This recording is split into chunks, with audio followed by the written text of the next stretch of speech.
Hi, I'm Rob Durham, author of Don't Wear Shorts on Stage. And today I'm going to talk to you about finding your voice in stand-up comedy. And basically what that means is not sounding like every other open mic comic or trying to emulate someone who's already famous. When I started out, everyone wanted to sound like Bill Hicks or Mitch Hedberg or Dave Attell. And I was guilty of that too, Brian Regan. Nowadays, it's Anthony Jeselnik or whoever. So by finding your voice, you'll let your material reach its full potential. First thing you need to do is memorize your bits better. Listen to a recording of your set and count how many times during a joke you stop for or ums, stuff like that. And if it's more than 0, you need to memorize that joke better. When you stop and stutter like that, it really disrupts the flow of your voice coming out. Once you have the bit memorized, then you can put the wording into Autopilot. You can work on voice inflection, volume, hand gestures, eye contact, timing. So having the wording down is very important for all those other elements to come in. Here's a little tip too. If you're dealing with a crowd that's a little hostile, and there's one table especially that's not paying attention, lower your volume and it will make the rest of the crowd listen a little harder. And if that table's still talking, they'll actually police them and tell them to shut up. I've had this done a lot of times. It works very well. It works well in my classroom too.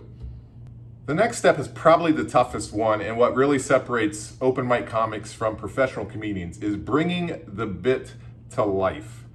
Instead of just telling us what happened, you have to show what happened by actually acting out the things. This means you need to bring the characters into the bit.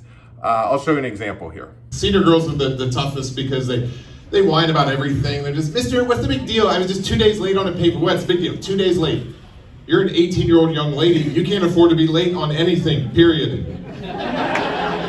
So again, if I'm doing a bit about my students, I will address the crowd as if they're my class. I'm not going to say, he said this, he said this.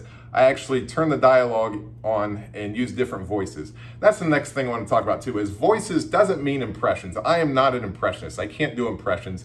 But you need to make sure the crowd understands that you are two different people talking. And sometimes these come out really poor. You know, my teenage girl voice in that one isn't very good, but it works. It's all you need. So by acting out, the crowd actually is more involved in the joke. They're seeing it happen rather than hearing it. And that adds a lot more to your bit.